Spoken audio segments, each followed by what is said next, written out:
Thanks again for staying with us on the program this morning on ITV. We call it TMI.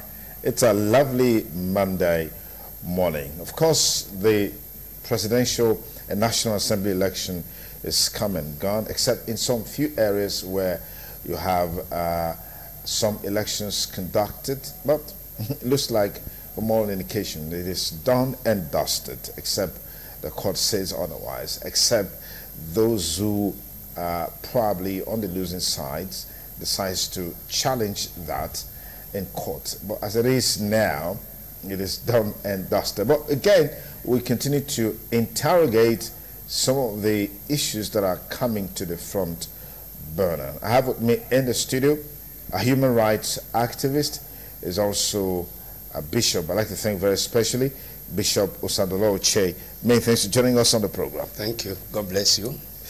God bless you, listeners and watchers at home.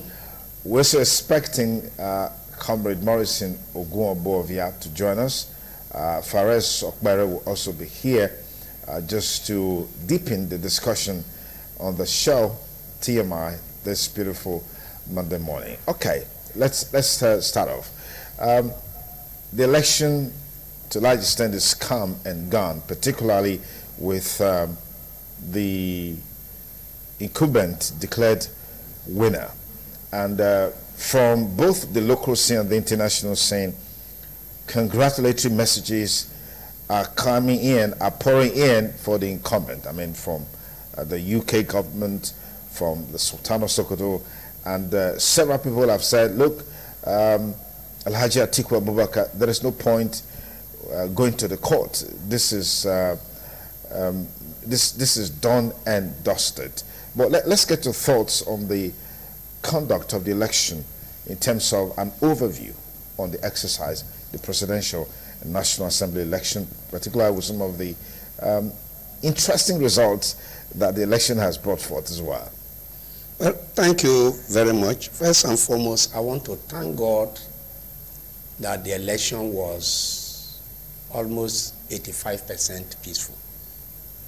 Because from the way the politicians were talking in their campaign, boasting and threats here and there, we that are clergy committed ourselves to praying for the nation Nigeria, for a peaceful election where no life will be lost. And God answered our prayer. Even though there were incidences of loss of life, they were very minimal. So we give thanks to God over that. Like you mentioned, the election have come, gone, and is dusted.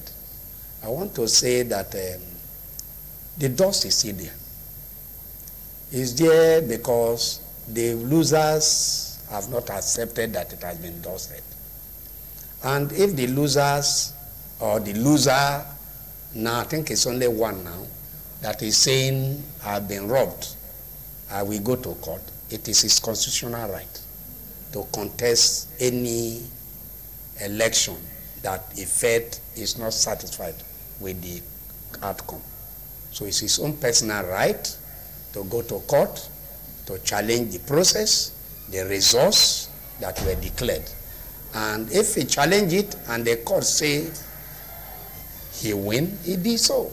But if the court say no, what INEC declared is right, so be it. So I will not come here to discuss whether he win or he lose. But one thing as a human rights activist, as a bishop, I will never succumb to lie and deceit, no matter who is involved. Because I have a hope of eternity. And what I saw, even in my own unit, is enough information to also say that the election was not credible in my own unit. What did you see in your own unit? So in my unit, first the electoral officer came and removed 52 ballot papers from the booklet. 52? 52. And I inquired when they reported to me, because I'm not a politician, I came there to vote, I'm a human rights activist, so I need to do my job properly. Okay. Why did you remove 52? He said that was what was given to him. I said, okay, you call your supervisor. And they called the supervisor, and the supervisor said, I removed it. I said, why? I said, give me the phone. Why did you remove it? He said, because some people will not come and vote. I said, under which law did you now work with that? There are people you know that will not come and vote. They have printed it with our money, taxpayers' money in Nigeria. And the people who printed it, they are aware that among the listed persons that registered in the register, that among them some people have died, some people are in the hospital, some people have traveled out, some people have said, I'm not going to vote for anybody. The government is aware, INEC is aware. They didn't use their brain to say, okay, if this is going to happen, let us share it into two, keep some. They printed everything complete and gave to you to go and distribute unit by unit. So you don't have right to keep any shit. So please bring it, and they brought it. And when they finished with the election, result was declared, winners have now emerged in the units. Oga, write a result. They said they don't have a result booklet. I said, you are coming to conduct election and you don't have result booklet. Where are you going to write your result? Are we going to write it in our palm and you will write your own in your palm and submit your palm to INEC? So after all the talk and talk and talk, I showed them what we are capable of doing, because that is a fraud. And from my investigation, they said when I went out, somebody came to play a game there, money exchange hand, and he was working for only 50,000. That's what you want to die for. I didn't want to go too far into that, because as a human rights activist, I also know how to get that money if I was so interested. Because I was calling the police, they will search you and get 50,000 from you on election day. And you will tell them from where the money came. Which contract did you do that day that you should be going with 50,000 to an election? You are not contesting. And the police was aiding. So I told the police I will dismiss him. I mean it from the bottom of my heart. Then at the end of the day, he searched his bag and search and search. The bag that was not keeping the ballot result sheet was not able to finally, after the talk and brought out the two booklets, one for presidential, one for senatorial, one for the House of Rep. The bag produced it in the night, almost at 10 p.m. That bag had always been with him? The bag has been with him. The three of them have bag, and the three bags were with them. But they were searching and searching, because I can't leave my seat and leave where I am to say, bring the bag, let me search it for you. If we touch here, and say, it's not there. They brought the one they paste on the wall, that this is the one they gave him. I said, this is not a result sheet. This is the one you fill and you put on the wall for people to see. So it's not this you will give to people. Then before finally he was able to bring out the result sheet. That is a fraud. And if I see that, how will I now agree that such thing did not play out in places? How will I not be convinced that that is not the kind of election we saw in Nigeria in this election? So that is why I say the dust have not been settled. Okay.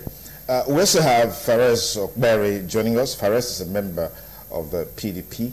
We're expecting Comrade Morrison Ogunbowale to also join this conversation. Fares, many thanks for coming on the program. Thank you for having me. All right. INEC has done its job, and you and I know that the only constitutional body empowered to announce, declare election results in Nigeria is INEC. Interestingly, on social media, as is always the case, there are results flying around. So I'm wondering, if INEC has declared the supposedly authentic results, these other ones flying around in the social media, they shouldn't be taken seriously. What do you think? Well, you can't say they can't be taken seriously, because before the start of the elections, the PDP came out clearly to say that we have our own parallel tabulation system, which we put into place to monitor the elections and monitor the elections from the units, because the election starts at the unit levels, not at the national level where the results are declared. So what the PDP did was to, get their agents to send in their results to this tabulation system, and we were able to collate this result. And the results collated from the units differs from what INEC announced.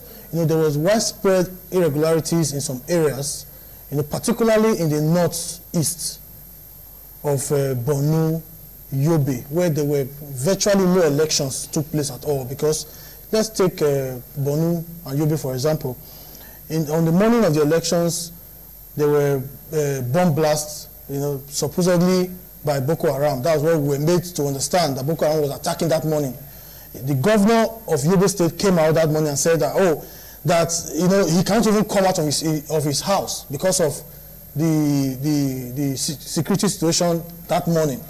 But by the time INEC was announcing results, INEC announced 800,000 for Borno State and 4 something for Yobe State. These are states where you said people couldn't come out on election day because Boko Haram was attacking. So it begs the question now: who is really in charge of Boko Haram? Who is? But the military came out to say there were threats, and those threats were successfully repelled and, of course, dislodged. As it were, that gave confidence and fillip to people to come out to vote on that day. I can tell you, as a member of the PDP and as a member of the inner workings of the PDP, that there was no election in Borno and Yobe States. What happened in those areas was that the materials meant for elections was hijacked by the ruling party, given to their agents to write fictitious numbers, and that's what you saw INEC announce. And apart from that, it was widespread. And INEC, I'm surprised that the INEC chairman will even come out and announce those kind of results. It's a shame, because if you look at Lagos State, and let me also tell you something, that this is the worst election in the history of Nigeria. If you look at Lagos State, in the areas where the PDP, where they said that they suspect the PDP stronghold, elections did not hold. Thugs took over the place, hijacked the place, scattered elections, destroyed ballot boxes and burnt them. And in Rivers State, the same thing. In Delta State, the same thing. In Akwa Ibom, the same thing. We saw it was widespread. The whole essence of free and fair elections, free, fair and credible elections. There was nothing like that to show that these elections was free, fair and credible. But then INEC went on and announced a winner. Let me just ask you I'm sorry. Okay. And after announcing a winner, the same INEC comes out to say that they are going to hold supplementary elections. When they finish announcing the winner, and even issuing the winner a certificate of return. Now you want to go back and conduct elections on the 9th of March, supplementary elections for the same election which you already announced the winner. So if INEC can come out and say, okay, there will be supplementary elections after announcing the winner, why didn't they do the same thing in Osun? Why didn't they announce the PDP as a winner in Osun State before going back to conduct supplementary elections? Why didn't they announce Adeleke as a winner, give him his certificate of return, then go back the next week to conduct elections? So why would they announce a winner, present a certificate of return to the president, and then thereafter then go back to conduct an election? It doesn't make sense. Okay, the question I wanted to ask you, if you're contesting the results from Yobe and Borno State, are you contesting it against the basis that election didn't take place, or that the PDP won those states, or that the results that accrued to the PDP in those states didn't come out at all? Well, now it's in public domain, the strategy adopted by the APC to frustrate and rig these elections. It's very clear. Subverts the will of the people in the areas where the PDP is strong, and inflate numbers in the areas where they know that they are strong, and they do it so glaring that even the blind could see it. Now, in Yobe State, there was no elections. There were no elections. Materials did not even get to the field at all.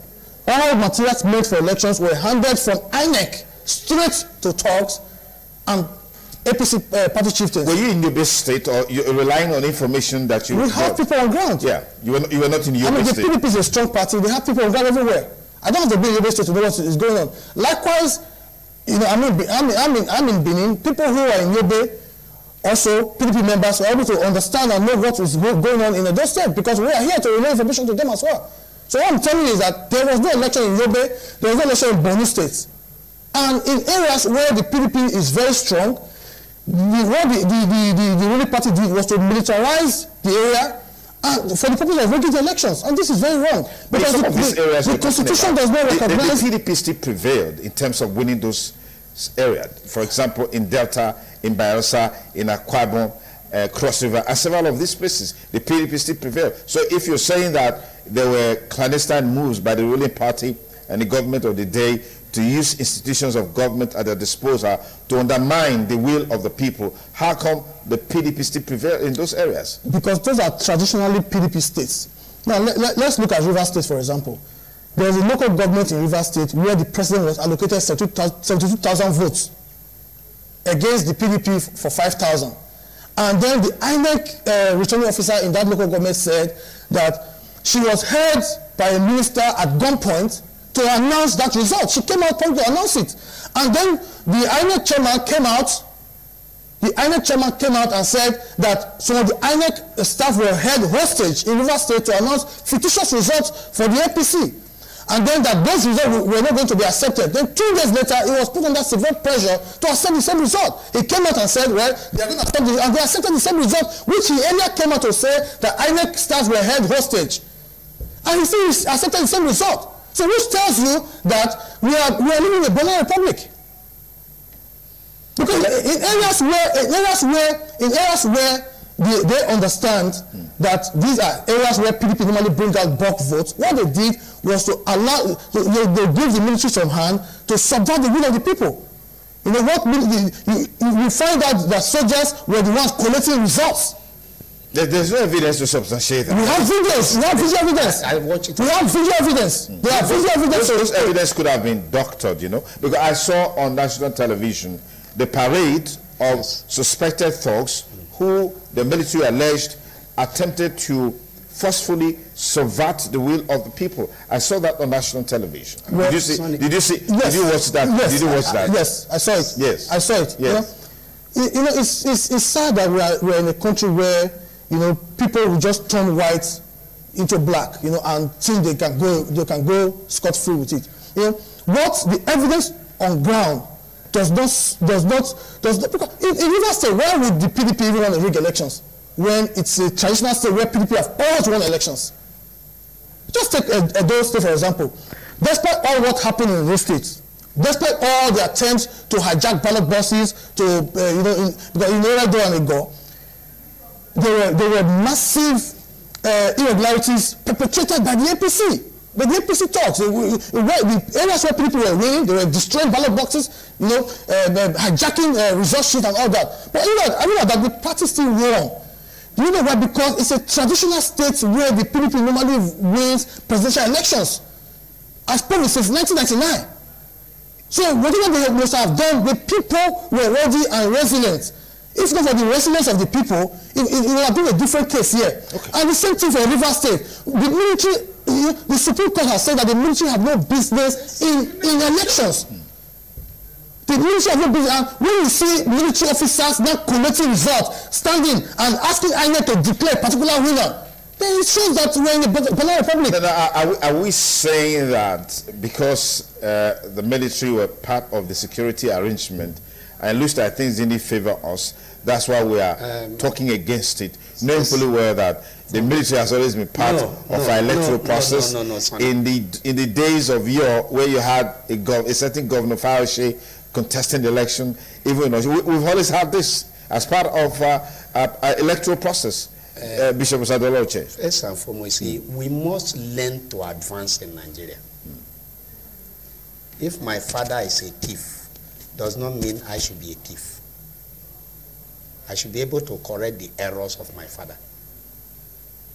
So if PDP did it in Ekiti, I'm not in Ekiti, and another government came and said, we are bringing a change, we should see the evidence of the change from the old system to a new system that can advance the country.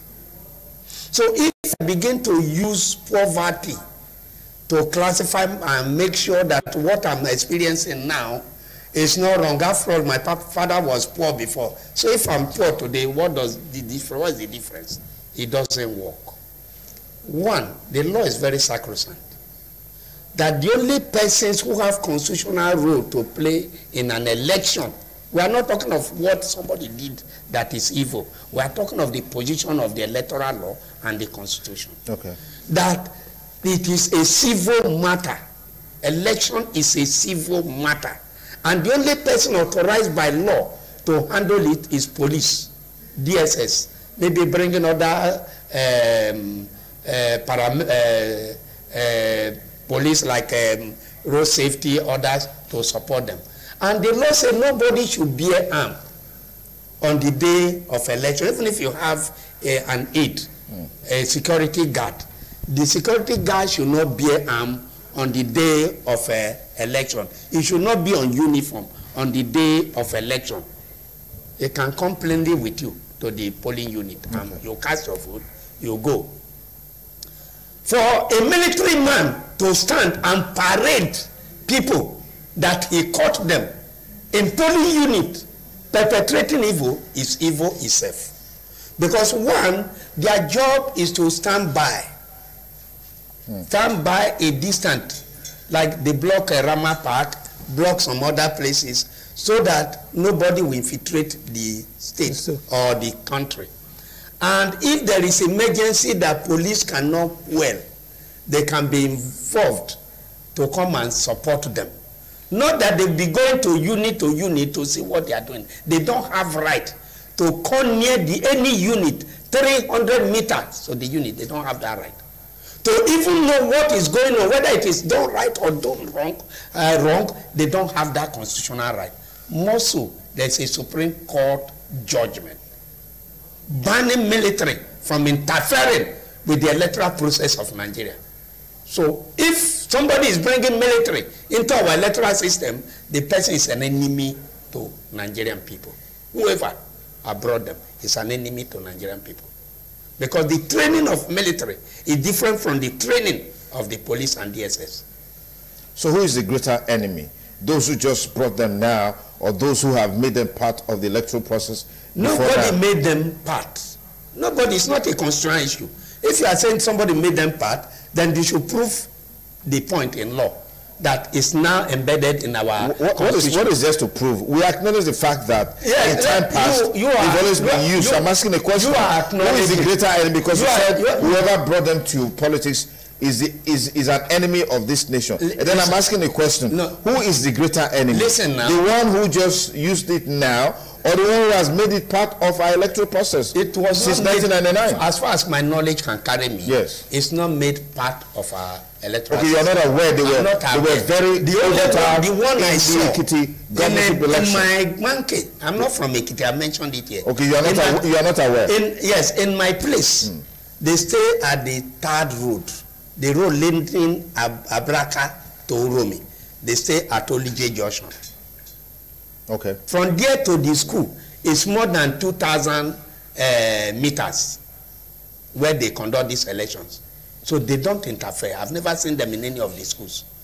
Then I experienced again the time I was voting in Ward 5, 99, 2003, 2007, that the military will escort the materials.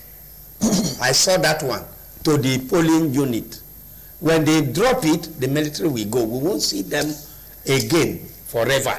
Not that they will even come and take the materials away. That's the only one, again, I experienced. So in Ekiti, I did not see it. People said it. But you heard it? Yes, I heard it, whether it's true or not. Okay. Then who is the greatest sinner amongst them? I said the greatest enemy. The greater enemy yes, is one, the man that refused to change a system that he agreed to that is not working is the greatest enemy we have now in Nigeria. Because he promised us a change. Okay. So if he has promised us a change and is leveraging on the same error that the person we removed, and they say we are going to correct, it's now even deepening and worsening it, is the greatest enemy to Nigeria. All right, so Morris Ogurobo will be here shortly to add more vibe to this conversation. But for us, you wanted to say something. Yeah, I want, I want to add to what Bishop has just said. In 2014, there was a outcry that,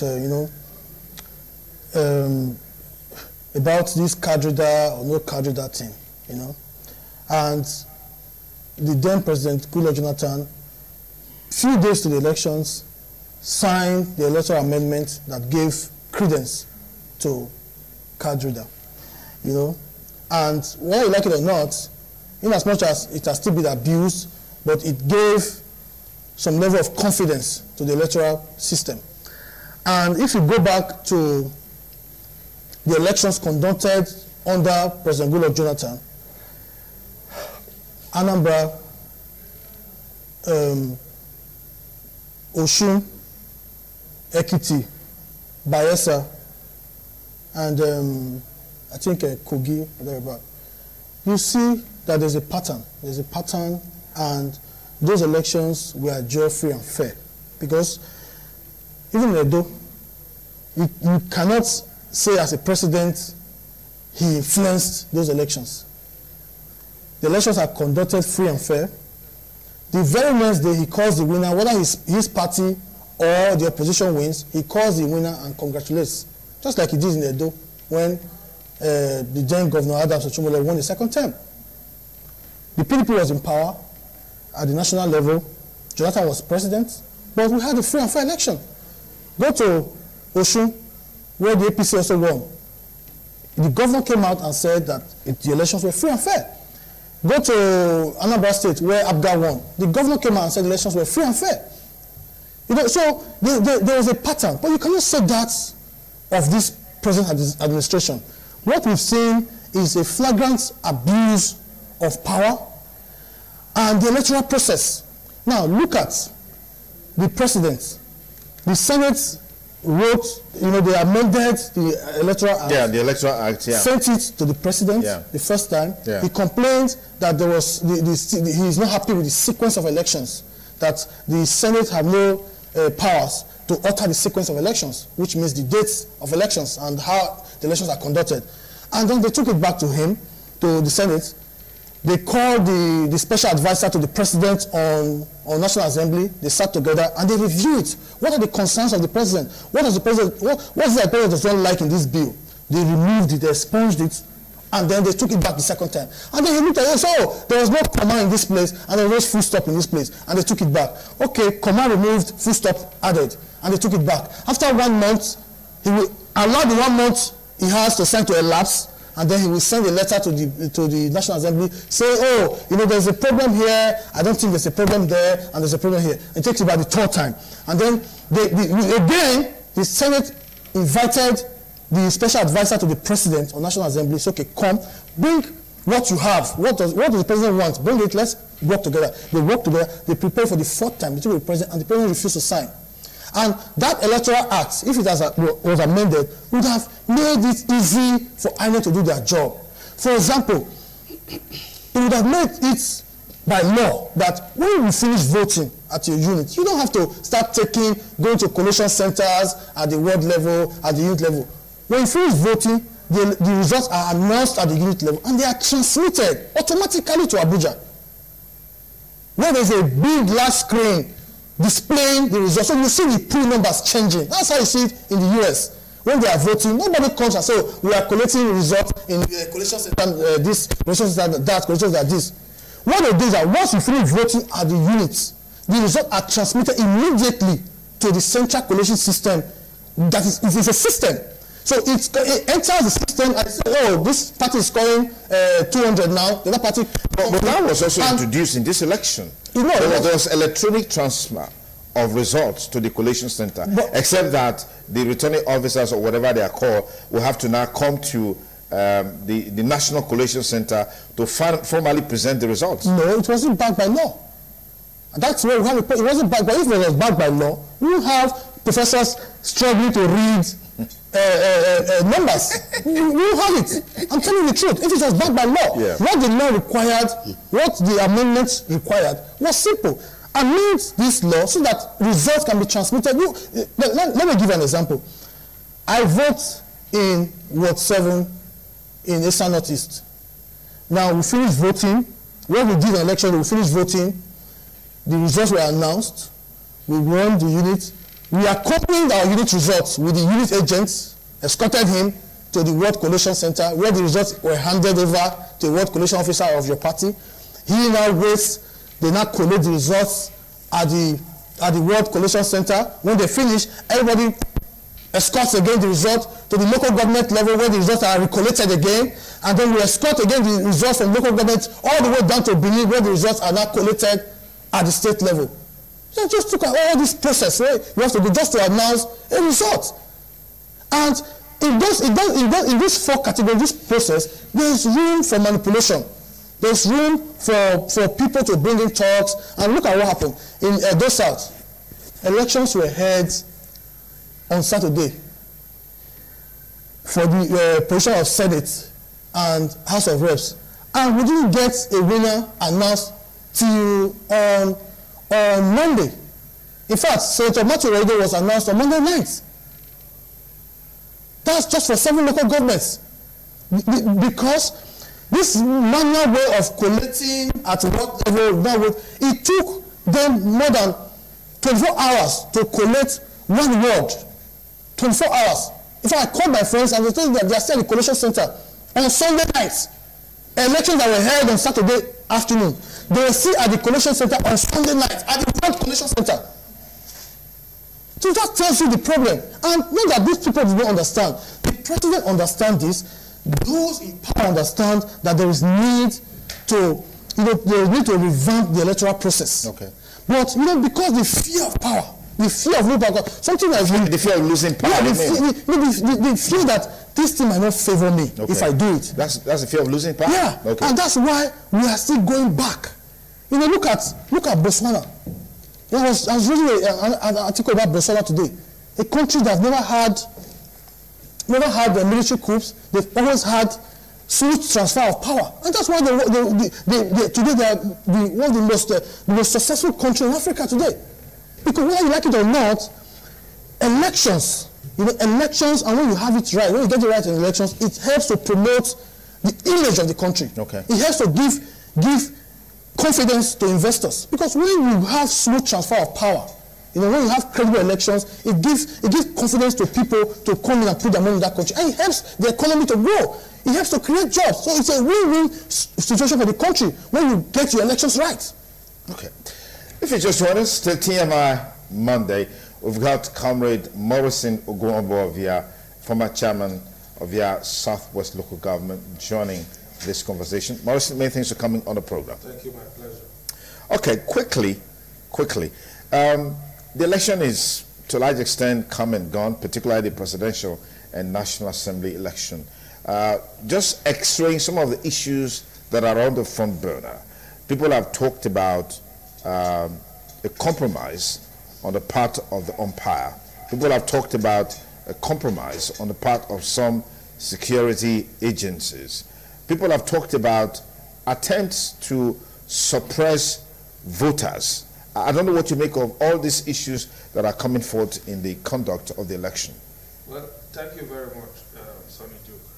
What you've just mentioned basically are elements of developing democracy, especially in an electionary process. These are not new things. Before now, elections that have taken place before now, people have always hammered on this whole issue. And this is because it's a learning and gradual process. We can't get a perfect situation. You must have some dumping areas where people, of course, will have to complain. And because we patterned our democracy to the American system. And today, America has developed to an extent where elections can almost be said is perfect. But even at that, you still have some issues that borders, electionary process. So in this situation, yes, there are areas where security agents, connived from both angles. You understand me?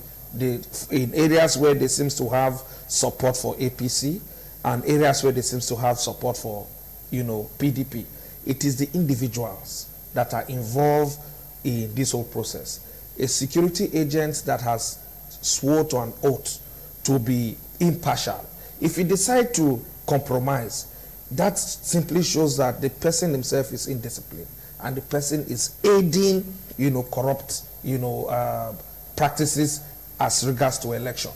Areas where you have the other party having upper hands, and the security man decide to compromise, he's only selling his conscience, and he's, creating undue problems to a country that he's supposed to protect. You understand me? And most importantly, you find out that in a situation where a particular party has, upper hand against the other one, the one that has upper hand will be seen as, involved in some shady, business or what have you.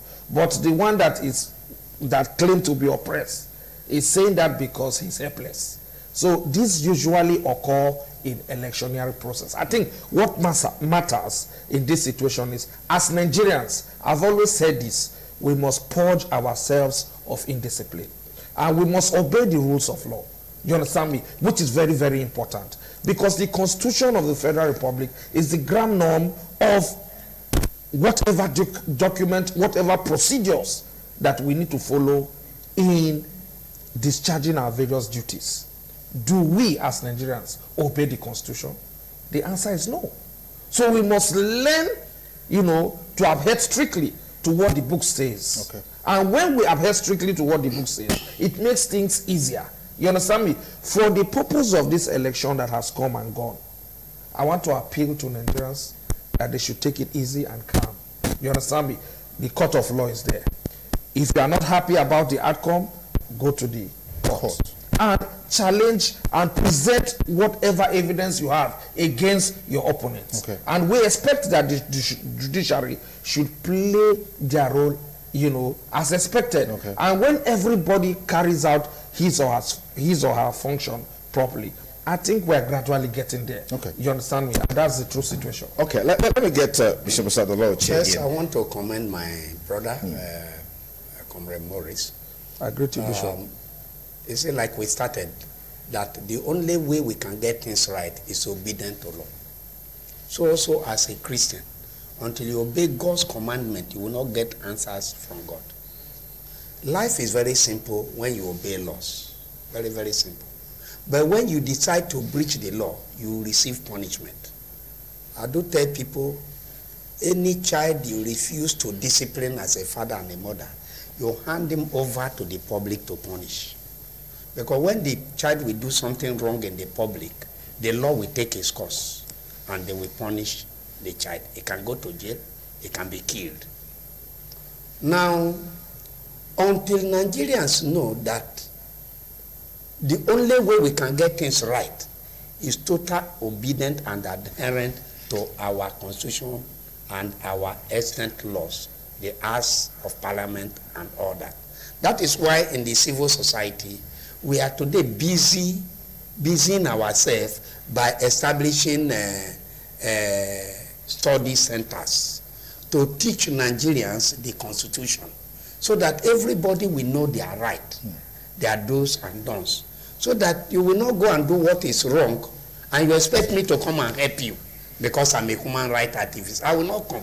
But if somebody is oppressing you because you have no help, I will come and assist you to tell the oppressor that there is a law. Okay. So Nigerian government should do more than what they are doing, particularly the National Orientation Agency, that ought to carry out information, educate and inform the people of the workings of government and the laws that we all ought to know. Because it's not enough to tell me that ignorant of the law is not an excuse. What effort have you made to teach me the law before you start accusing me that I run foul of the law? So you should be able to teach me, if not all but elementary laws, so that can aid me in my life journey. So Nigeria need to return back to law. If we do that, we don't need all this going out to vote and not to vote. You can vote in your bedroom. You can cast your vote in your bedroom and it will count. But because we know that some persons are too desperate about power, and yet they have nothing to offer to the society, they will not to remain in power and die in power. That's the result we are getting. Otherwise, election is like an exam. Some will pass, some will fail. And if a man that failed exam knows that of truth, he did not write, he will not complain or report the lecturer or the marker. But when you know you have done your very best and you are confident somebody is shortchanging you, You have every right to complain to God and man. All right, Perez, is this the reason why it's very difficult for people to accept outcomes of elections in Nigeria? The fact that it just seems like the institutions and the processes are not transparent? Of course. When when elections are not free, fair and credible, it is very difficult for people to accept the outcomes of those elections. Because if you look at, let's look at Atiku Abubakar. When they signed the peace accord, he came out and said, well, he will only accept a process that is free, fair and credible, you know. And obviously, from what we saw, we cannot say these elections were free, fair and credible, you know, because there were a lot of irregularities, you know, in so many areas, you know, in the south and in the north. And, you know, it's difficult for people to come out and accept the outcome. Now, in as much as also, we also know that sometimes you have people who are also bad losers, those who would lose elections freely and still wouldn't want to accept the outcome. But when outcomes of election, when the process leading to you losing or winning an election is fraught with so much irregularities, it is difficult for you to convince anybody to accept it. When elections are conducted, you know, against the provisions of the Electoral Act, you know, when it's so much abused, then how do you tell people to accept that kind of a process when in many areas INEC told us, the whole country, that you know that elections will be reconducted in areas where the card reader were failed to work or where the card reader was not used. In fact, after the elections, the next day, the INEC chairman came out and said that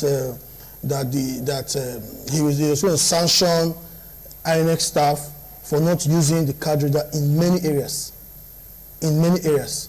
And what we saw was he went on and announced a winner. You know, and the card reader was not used. And even while at the collation center, somebody stood up and asked him, sir, what are the figures you have? Because if you say you are employing technology, we should be able to know what the technology, what the outcome of that technology that you employ into the elections. If you said you were using card reader for the purpose of accreditation, at least we should be able to have the figures. If you say, okay, at the end of the day, Mr. A scored 15 million votes, Mr. B scored 11 million votes. Okay, of that 15 million votes, 13.9 or 14 million were accredited with the card reader. And the other 900,000 was not accredited with card reader. Then we have a picture of what went on through the accreditation, because elections are not only about results. It's a process. You have the accreditation, and you have the voting process, and you have the announcement of results. Okay. So if you just go about and announce results without allowing people an insight to what transpired at the field, then people will have room to always have questions, and always there will be litigations here and there, because people will not accept that outcome easily. Okay. Morrison, you said a while ago that some of these issues that we've raised as things that, you know, fell out from the conduct of the election, they are part of a democratic process, still a learning process. The question is, 20 years down the line, we continue to learn. We continue to learn. When are we going to perfect these things, as it were? Yeah, Sonny Duke, thank you so much. I appreciate. You see, the truth of the matter, when you take an analogy of Nigeria today, even if you have to draw it from the 60s, you find out that in the 60s, things are even more better than now. But there's what we call population explosion. And as the population continues to increase, the facilities and amenities on ground cannot meet with the rising population. Automatically, you begin to notice some lapses. In a developing democracy, before now, there's a system that is obtainable in the African context. We have our traditional values and what have you. Then here comes democracy, a system that is borrowed from another place to be infused into an already existing system. It will be very difficult for Africans, Nigerians, to absorb democratic process in all totality. Other countries are doing it within the context of Africa. Yeah, let me quickly come in here. Yes. When you look at the population of Nigeria and look at those other countries you are talking about, they are not as much as Lagos or Kano. You understand me? And if you have a committed leadership who has the ability to manage the number of persons around his vicinity, it is possible for you to have a positive result. But let's come back to this whole process we are talking about, because we are talking about elections. If I'm winning, I will look at the process as being right.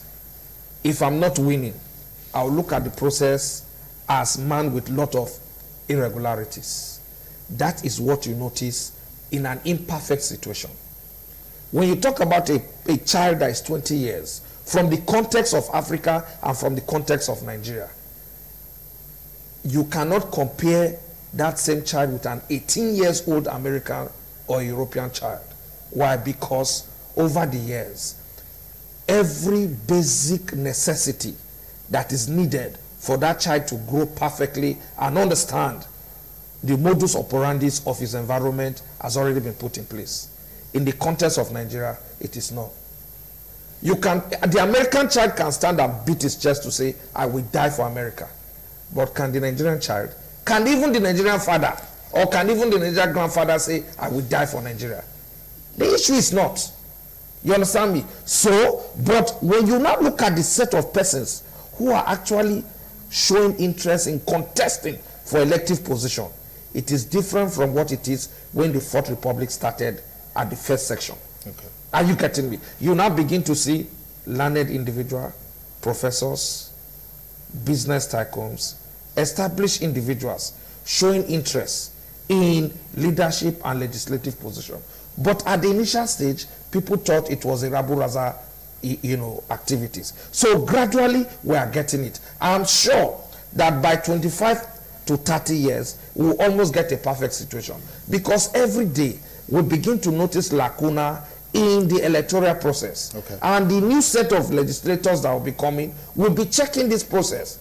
Give it to this set of legislators. I don't care how people look at them, but the truth of the matter is they actually made the present government to stand on their toes. And I expect that when next legislators come, they will modify the process in a more matured way and in a better way that Nigerians will feel the impact of legislating. Okay. Like I've always said, it is not a place for those who do not have what it takes.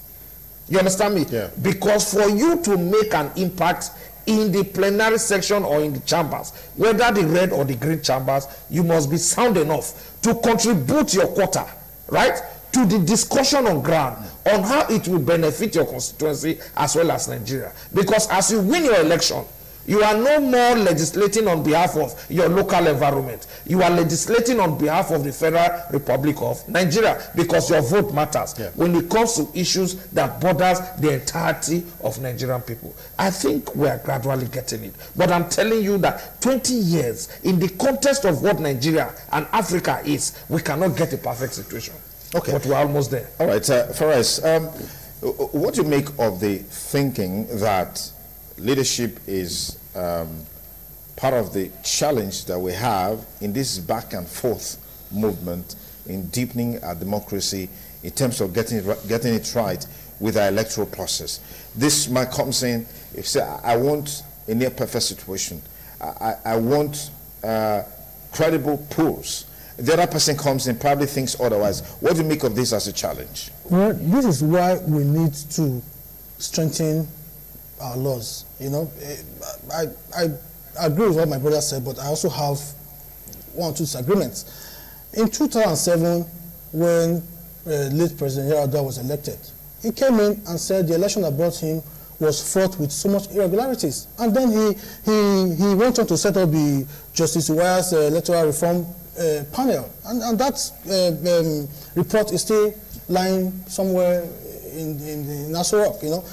And so that's to tell you that some people can be sincere enough to come and say, well, this process that brought me seemed right, and I'm willing to sincerely change it. And if Yar'Adua was still alive today, probably that report would have been implemented. But that's a discourse on that day. Then secondly, when I said we should improve our laws, because if you are embracing democracy, then you must embrace democracy in full. Democracy is a government of law. It's a government of law. It's when the people come together and say, okay, we'll elect people by ourselves, within ourselves, to govern us. Which means they make laws for themselves. Okay. So it's not a kind of autocratic system when someone comes and he is president and he is senator and he is everything. You know, so, and when you're embracing democracy, you must embrace the tenets of democracy as well. Now, if we are not empowering our laws, we are not empowering our laws, what we are doing at this stage is that we are building strong men instead of strong institutions. Then we won't go anywhere. Because what we have right now in Nigeria today, we have weak institutions and very strong men. Men who are stronger than institutions. For example, the president's child, for example, does not enjoy immunity. But I bet you, Sonny Duke, nobody, no police officer in this country can dare arrest the president's child. I'm telling you, even the governor. That's to tell you, because we have strong men and weak institutions. But take the US, for example. Look at what Donald Trump is facing today. Even as the president, look at what his own kitchen cabinet members are facing. Some of them are being haunted by the courts. That's to tell you where it was, where nobody is above the law. But right now we have a system where people are above the law, even the electoral laws. And finally, if you look, we talked about emerging population, as a yardstick for things not being right. That's not true. China was 700 million people 50 years ago. Today, China is 1.3 billion, and China is one of the best countries in the world to live in right now. That's to tell you that while their population was growing, they were improving facilities for their people. In fact, in terms of technology and infrastructure, China is maybe number 3 or number 4 in the world right now. That's to tell you how much, in fact, the amount of people they have, they've used that population to improve on technology and human development index. Now look at us. The United Nations is projecting that Nigeria would add another 137 million people in the next 10 years. Which means in the next decade, we will be over 300-something million. And we are still complaining that because we are now so much, that's why we cannot elect, we cannot have laws that will make it easy for people to vote conveniently and their votes count. Population has got nothing to do with that. So what's the key problem? What we have is a bunch of people who think that because they always want to remain in power, because they always want to remain in power, and they are so much afraid to lose power, they don't want the laws to be strengthened. And when laws are not strengthened, you don't have good processes. Because when you strengthen your laws, in America that we are all saying, oh, we model ourselves, like America, what they have are laws. You either have the opposition playing the role of the opposition, or you have the government playing the role of the government. They both complement each other with laws. They have laws guiding their actions, guiding the electoral system. But right now, you have a system where it's so bastardized, it's so monetized, that people don't even believe that their votes count. Because we have a bunch of people. I'm not going to just narrow it down to one political party but we have a bunch of people across board right now that are so much afraid of this power that they will do everything to make sure the laws are not modified in a way that will make it easy for Nigerians to grow. Because I said it before, if you don't get elections right, you are not instilling confidence in your investors. Look at it today right now. We have in 2014, our foreign direct investment in Nigeria, FDI, was $11 billion. We were number 1 in Africa, number 1 foreign direct investment destination in Nigeria. Today, Ghana has FDI of $3 billion. $3 billion. And in 2018, they were number 1. Which means we have not only dropped in $8 billion, we are not even behind Ghana, who is just $3 billion foreign investment. So if people doesn't have confidence, if we have a system where the president does not even obey the laws of the land, does not even respect the constitution of the land, people will not have confidence. Do I, as an investor, want to bring my $1 billion into an economy where the president can just sit there and remove a chief justice of the federation without following the procedures laid down by the constitution? These are the issues. Okay, let me pause you there. We're just on the verge of concluding this discussion, Bishop Sadolo Chair, on this last lap. Let's talk about the conduct of the election, particularly as it relates to the participation by the people. And that's against the background that there's another round of election, the last round of election, the governorship and state houses of assembly election. How do you think the outcome of the presidential and national assembly election will impact that election? First and foremost, from my study, even before coming to this studio today, I called a colleague in one of the communities. And they told me they will not come out to vote. So what did you not say? Did you encourage that? What did you say to him? Then I told him that the reason for us coming to vote is our constitutional right. That we are not going to look at PDP and APC and look at any political party. The Constitution has given us a right to go and vote.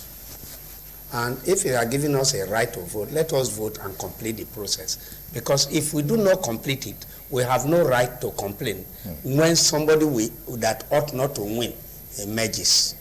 So I also want to use this platform to encourage all registered voters that Saturday they should not travel.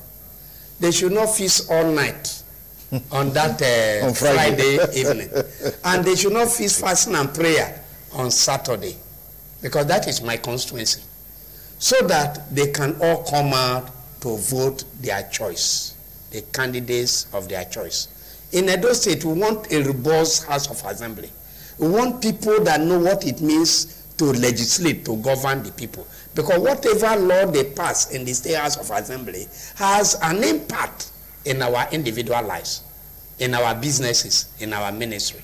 But if we're able to get the person right, the person who knows the onions, the reason for being in the House of Assembly, in Edo State, in the 36 states, then Nigeria will begin to work again. So I pray and I beg, I appeal that everybody come out that day, just sacrifice that day that you want to fulfill that which you know the Constitution has provided for, so that we can get Nigeria working. All right, Morrison, do you think there will be this bandwagon effect in the governorship and State House of Assembly election already? Some states are battlegrounds for parties for that election. What are your thoughts? I want to pick it up from where my most respected bishop has said. Any individual who did not come out to go and vote has no right to say anything. Of course. You get me? That this did not favor your interests. The previous election does not mean you should not go and vote in the next election. Basically, even the next election concerns you more in these states. And so it is expected that you should come out in mass and cast your vote. Very, very important. But if you decide to let that, it's your business and you have nobody to blame. It's just like the electorates who decide to collect money and vote against his own conscience. You left your house with the intention to vote for Mr. John.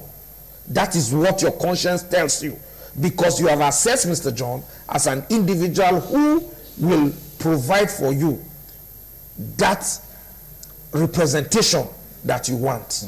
And you get to the polling unit and you decide to collect money from Mr. Peter and vote for Peter, right? Be rest assured that the good road that you wanted, the water you need, the good education that you have desired, that money should go and do it for you, because you have already sold your conscience. At this level, you don't need to blame anybody. And that is where my point is. And that is why I also joined the bishop to say that the National Orientation Agency should come out and begin to do their job to orientate the people. Town criers, the local government Department of Information should help also in educating the people on the basic rights and responsibility. And I want to quickly go back. You gave example of China when China was 700 million, yeah. Before they even get to that level, have you read about the transformation of China by Chairman Mao? That's leadership. Leadership. At the time it got to certain level and they saw the busting of their population, he now said to the China people, no, we must think inward. and they blocked all borders and begin to develop things indigenously. And that is how China came out from where they are. Nigeria has the population. We need individuals who have the will to put in place those processes, commitments to the growth and well-being of this country. And let us stop sentiments. It has to do with me, you, and everybody. When we believe in something or we are benefiting from a particular process, we continue to aid that thing to succeed. But when we are not benefiting, we criticize that and we castigate it. Nigerians, I want to appeal to all of us. We must purge ourselves from indiscipline and corruption. We must uphold to the Constitution of the Federal Republic of Nigeria. My brother, anything you are looking for in terms of law and processes is in the Constitution. How many persons have sat down to read the Constitution, to know their lefts from their rights? People don't care. They allow sentiments to overshadow our sense of judgment. And that is why we find ourselves in this situation. Go and check the electoral laws. The amended one, you will find out that they have put in place stringent laws and processes. But those who are the executors, the umpires and those involved in this game, they are the ones that are bending the process. It's not that these things are not available. They are available. The problem is we as Nigerians. We must think right and do the right thing. Okay. Now, just on a final note, I saw a statistic just a couple of minutes back at the National Assembly, particularly in the Senate. Yes. The ruling party now has about 60 senators, and then the PDP, I think, about 30 or 35, and then YPP, 1 senator. It means that freshers are coming into the National Assembly. Yes. All right. There have been concerns about the legislature in terms of the quality. Some say there are even constituencies that are going to have no-nos at that level of leadership. What are your thoughts in terms of the impact of this on democracy in Nigeria, strengthening democracy in Nigeria? Now, let me say something. One of the best sections that I really cherish is the 8th section. Do Nigerians expect to see rubber stamp legislators? If we continue to expect to get rubber stamp legislators, we are not willing to grow. We need legislators that can look and speak truth to power and put the leadership of this country on their toes. Nigeria is a no man's property. It's a property of the people and citizens of Nigeria. You understand me? Yeah. And so you need legislators that is effective, that can speak truth to power and tell them, check them on areas where they are lacking. And when a legislator is carrying out his duties, I want to appeal, do not see that legislator as somebody who is not loyal. It is not about loyalty to you as an individual. The loyalty should be loyalty to Nigerians. Because today, if you are the helms of affair and you drop dead, immediately the next person will be sworn in. Yeah. They does not give room for vacuum at all. So it means that at any point in time you are given the opportunity to serve, give your best. Okay. Leave a legacy that people will appreciate. Absolutely. And not through sentiment and whatever. And I also want to advise APC. Now they have conducted the election successfully. Don't wait until when they want to have the swearing in of the 9th assembly.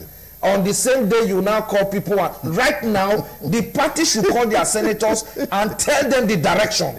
That this and this and this are the persons we need in the helms of affairs of the leadership of the ruling party.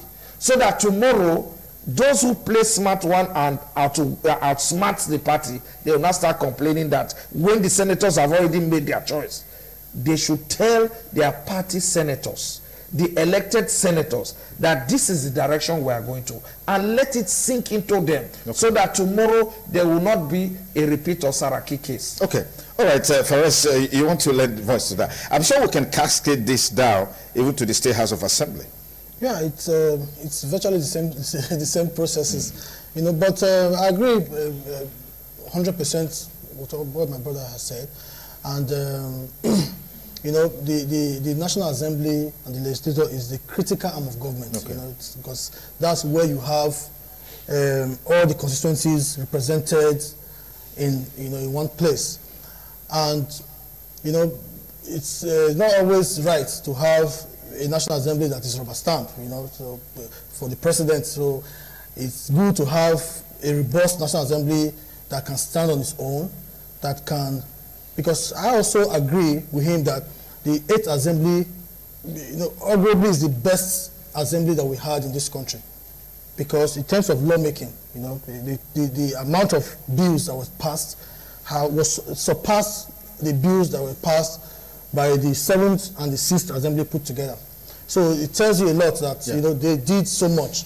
You know, but in as much as there were a lot of infighting because of the way Saraki came in and all that, you know, I'm sure a lot of them must have learned their lesson now and put their acts together. But apart from that, even the president, you know, also needs to put his own acts together and understands that he needs to work with the National Assembly. In a situation whereby laws are bringing, because you don't like the person of the Senate president, they bring in laws that will advance the country and you reject them.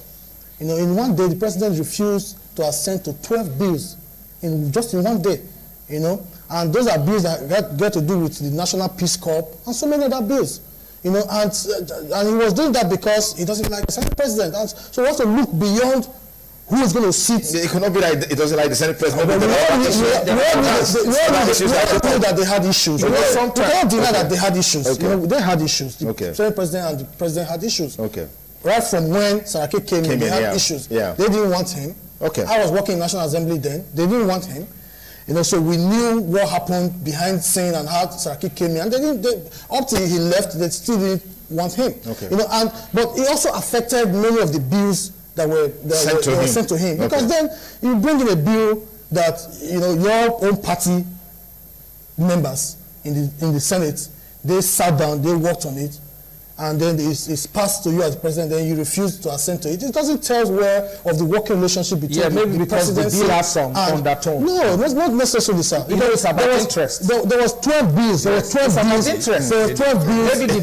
Maybe the bill has some undertone. There were 12 For bills. instance, if the senators decide to insert certain things into the bill that will not favor the executive arm, because there's no synergy between the executive. I think fundamentally it's about lack of understanding. Before you came in, I made an example with the Electoral Amendment Act, which was refused by the president 4 different times. And the second time, when that bill was presented, the committee that was in charge of preparing the bill called the special advisor to the president on National Assembly, I think they called him and they said, okay, let's work together.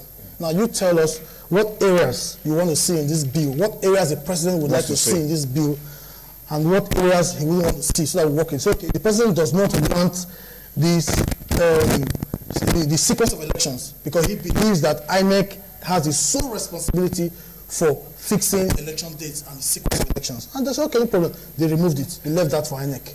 So INEC is free to arrange if the presidential election will come first or if the National Assembly election will come first. And then they worked together. They presented the bill and took it back. And then after 1 month, you know, the president would deliberately allow the 1 month to elapse and then send back the bill, you know, again. And then they called the same guy. They sat down again. They looked at the bill together again and said, okay, what is it in this bill that the president does not like? And then they looked at it again for the second time. Okay, there was no comma here, there was no full stop here, there was no this here, and they worked and they took it. For the 4th time, the president refused to assent to that bill. It does not tell well of a president that is working with his National Assembly. So even in the house of God, this is a respected bishop. If the junior pastors behind him decide to put certain things that is ungodly, as a senior bishop, he has the right to put a hold to it. What you are saying is just at the mere periphery. At any point in time, when you come across government documents, try and peruse it very, very well. I give an example. When I was chairman, when you bring budget and you say, go and let us pass this budget, I will say, no, give me some time to read the budget? How many persons sit down to read the voluminous document? They don't have the time. But when you go through it, you notice certain. But that's the reason why they have aides. They have special advisors, special assistants, senior special assistants. I don't think that's enough excuse, accepted. really. See, yes. accepted. Yes. Now let me say something, sir. The quality of the aides you also have matters. For instance, so that's why you should engage qualitative aides. Yes. Who can complement you. Sir. And that is why I'm saying that this whole thing has to do with interest. Okay. And which is at the detriment of Nigerians. Okay. For instance, if I win election, and because you are my leader, you are imposing your son who is not qualified. And if so now we're back to the issues. Now we're back to the issues. Bishop, what's one last word from you? Well, I want to encourage Nigerians, particularly this night assembly, that they should not allow their individual interests to draw Nigeria back. Good talk. One, they have been elected by the people to go and pass law for good governance. Let their interest be the interest of how Nigeria and the people of this country can develop. Because without good laws, no investor will come to the country to invest. And if we are not following our laws too, no investor will come. Like what has happened in the judiciary now is scary. Because anybody who wants to come and invest, he has behind his mind, if this thing did not work, the next option I have is to go to court.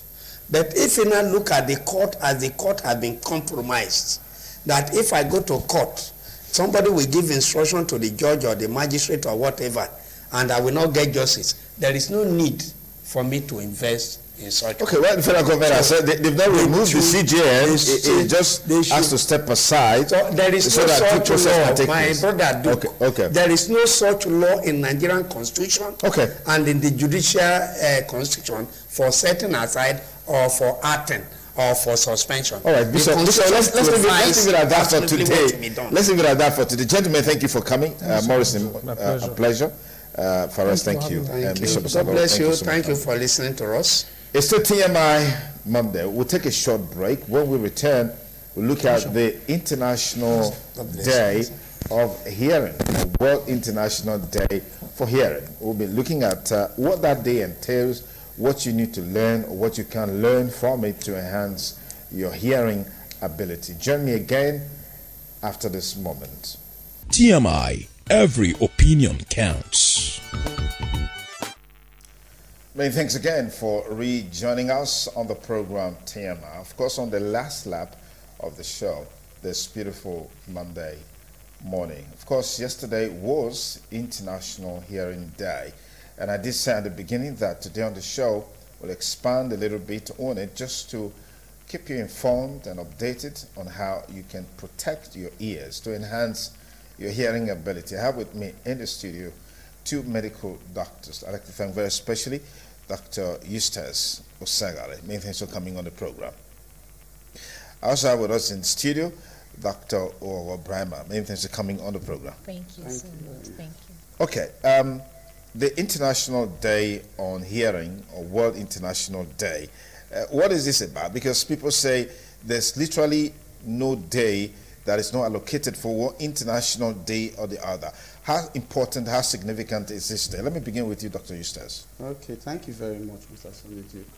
The International Day for Hearing came about because we need to increase the awareness on hearing, because there's a huge burden on hearing loss. There are a lot of people that are deaf currently. Over 400 million people are currently suffering remarkable hearing loss, what we can even call deafness.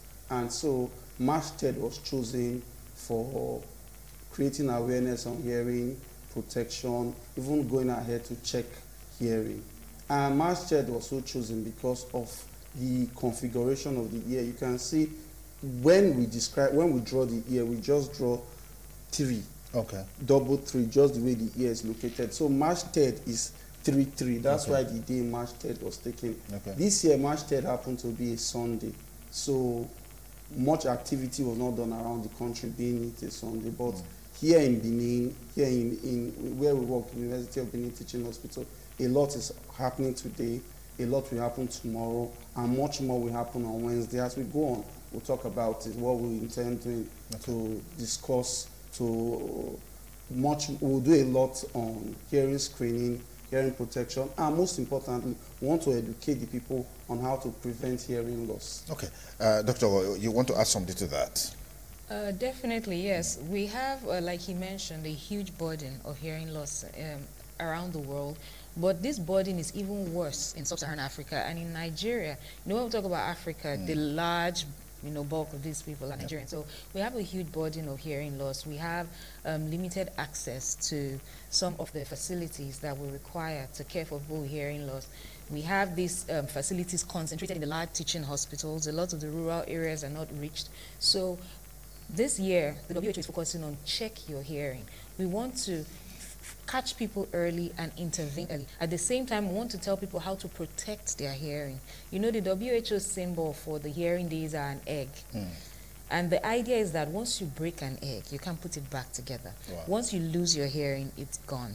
So we are teaching people hearing protection, and then let's find these problems early so we can... You mentioned something about the theme set up by the United Nations. Could you dwell more on that for the year? For this year, the WHO theme is check your hearing. Check your hearing. Check your hearing. Okay. The rationale is that because a lot of people develop hearing loss insidiously, slowly, they don't realize that they are losing their hearing.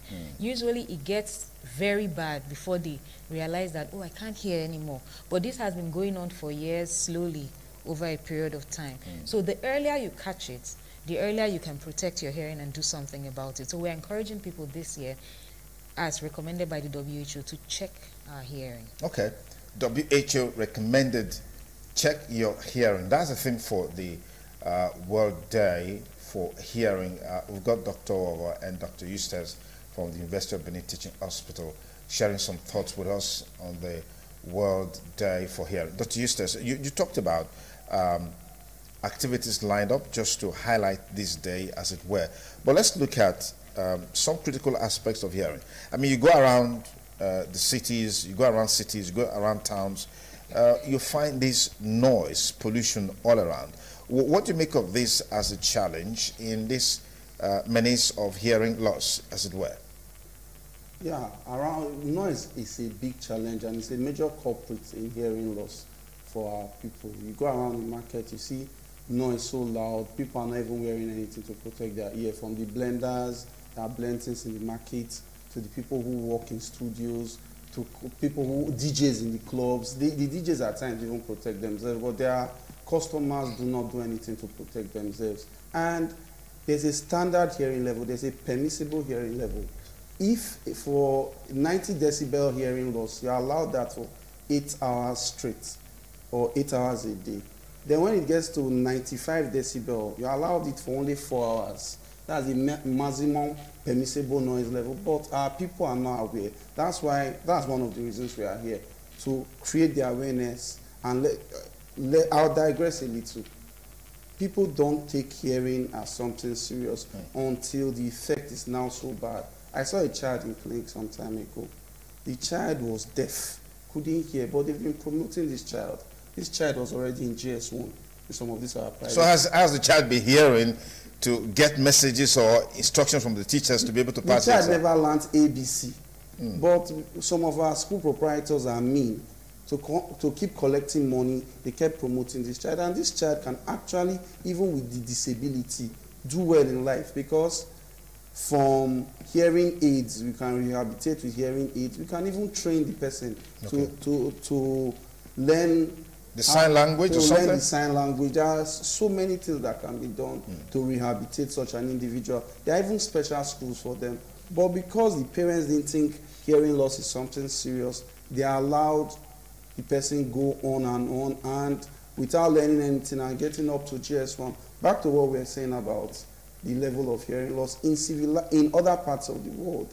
There are regulations. Here too we have regulations, but keeping them is a challenge. There are regulations on the amount of noise you are allowed to have, like I just mentioned. And our people, the first problem is that they don't even know. You see a lady walking in the grinding pepper in the market.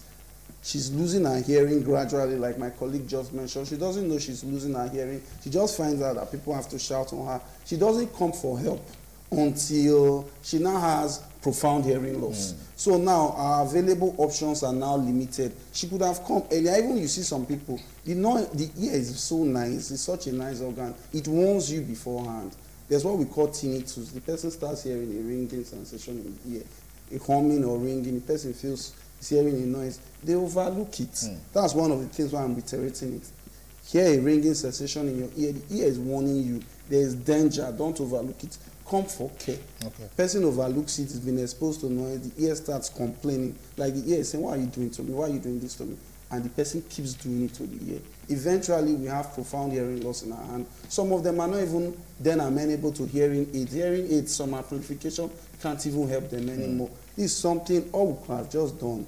Oh, you grind pepper, wear ear plugs when you are grinding this pepper to reduce the noise. Then some of our companies are also not kind. You see a chief executive officer of a company, you know your worker, you have a worker working by a generator.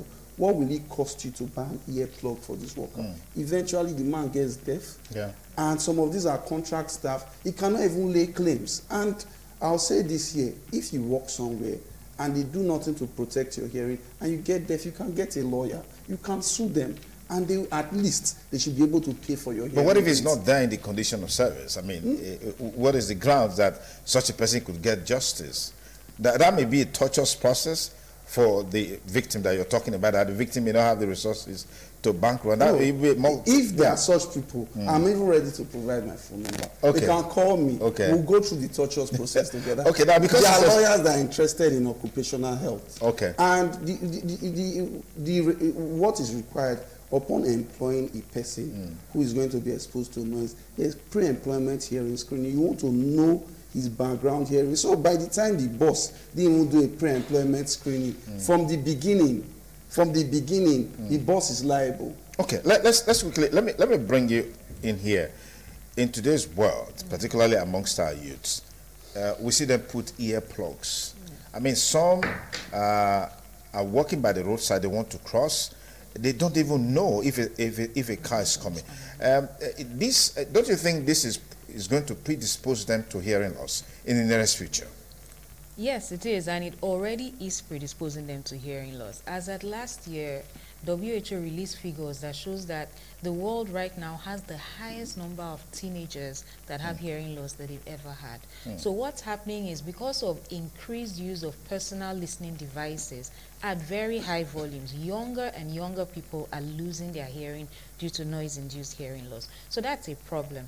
And part of what they have done this year at the international level is to release laws regulating the volumes on personal listening devices. If you have some of the newer phones now, when you're using your earphone, you increase the volume up to a point, you see a warning that this volume has gone above what is safe. That is part of the things we're doing. And some of the very new devices are going to automatically reduce the volume when you go above a certain level. On its own? On its own. But that's for the very new phones. We'll still have the older phones. We still have other devices that are not phones. We still have people in their cars who are listening to this very loud music. So we still continue to tell people that you need to protect your ear, you need to use ear muffs. If you work at a club, you're a waitress, you need to protect your hearing, in some way. And it's just not safe to use, whether the volume is high or low, you can't cross the road and use your earphones at the same time. It's not right. So we'll continue to get the word out there, and parents also have a very strong role to play. Continue to remind your children, remove your earphones, reduce the volume on your earphones, reduce your music. It's really important. All right, let's just cap it up with activities, because something you said that struck me is that hearing loss is a gradual thing, and most times people don't even know that they are losing their hearing ability until it becomes profound. So what are those things that you guys are doing as professionals to help people out there? Okay, thank you very much. But if you allow me, I'll mention one of the greatest, before I answer your question, I'll mention one of the greatest culprits of hearing loss, which is amongst us, is use of orthotoxic medications. You just see somebody is feeling fever, his body is warm, he just crosses the road. gets to a chemist and the chemist say, take this, take this, take this. There's even what they call concussion. A little of this, a little of that, a little of that capsule, a little of this tablet, and the person takes it again. Some of those drugs are notorious for destroying the ear apparatus. We call them ototoxic agents. You see a young lady, she's having some vaginal itch. It's just candida, just a fungal infection. She goes to a chemist, and the chemist man jabs her 360 milligrams of gentamicin. And the next thing, her ear apparatus shuts down. She's deaf. Some happen suddenly, some happen gradually. And there are some people, based on their age, based on some other health conditions, their dosage should not be the same. And also, they are more predisposed to hearing loss. So for such people, you don't want to give drugs like quinine, gentamicin. And some of these chemist people, they don't ask, they just give them. And we have a lot of these hearing loss on our hand. Then back to your question, you say what we are doing. Next tomorrow on Wednesday, we are having a public lecture at UBTH at 12 noon. And at the same time, we have a free hearing screening. Anybody that comes in, aged, neonate, middle age, will test the person's hearing for free that day at the University of Benin Teaching Hospital. We'll check the hearing for free. But before then, as part of our awareness campaign, we'll be at Ring Road and Urban Market at 8 a.m. in the morning. Okay. We'll have a walk for hearing, talk for hearing. We'll tell the market women who are at risk because of noise, and the drivers too there who are at risk, the people at the park, and anybody we see around. We'll give them flyers as produced by the World Health Organization and educate them on the causes of hearing loss and how hearing loss can be prevented. Okay. We hope you come around. No, I will come around. But I just want to ask this question. I'm sure, Dr. Segal, you have a big generator, giant generator in your house. I do have it. And Doctor, you do as well. Yes, so how are you guys dealing with this as professionals? Because that seems to be one of the greatest environmental pollution that we have today, noise pollution. Yes. How are you guys dealing with it? Is it that maybe when you want to put on the gen, you put on earplugs or you do, how do you guys deal with that? Well, to be honest, there are some things that we can't deal with completely. I mean, we can't wear ear protection at home all the time. But as much as possible, if you have a large house, it's good to keep the generator far away from where you are. I mean, not just for the noise, also because of the smoke, which we know contains carbon monoxide. So if you can, you have enough space, you move your generator far away so that you reduce the noise. To quickly add, there's this beautiful app that was launched yesterday by the WHO. It's called Hear WHO. And it's an app that you can download on your smartphone. It's available on Google Play, it's available on iOS for iPhone users. And when you download it, you can check your hearing by yourself in the comfort of your home. With the app? With the app. So if I download that app, now what's the name of the app? Hear WHO. Okay, Hear WHO. Here in small letters. Here, H-E-A-R, small letters, and WHO capital letter. Okay, I got that now. Yeah, so once you download it, you wear your earphones with your phone, and then it just reads a set of numbers out to you. Maybe 345, you type in what you hear. 452, and it varies the volume. At the end of the test, it takes about 5 minutes. It tells you if your hearing is normal, or if there's mild, moderate, or severe hearing loss. So with that, you have an idea what your hearing is like. Now, it will not tell you the type of hearing loss or the kind of treatment you need. So if you do have hearing loss, you still have to come to the hospital. Okay, but at least give you an idea of what the situation is with your hearing situation. Yes. So it's a beautiful app. Thank you very much for the useful insights and thoughts that you brought to bear on the program. I'm sure that our viewers are the best for it. Dr. Segal, many thanks for coming. Thank you. And Dr. Main, thanks for coming. Wish you the very best as you go about your activities to mark World Day for Hearing. Well, that's our show today on TMI Monday with yours sincerely. We hope you had a great time with us. Have a great week ahead. Bye for now.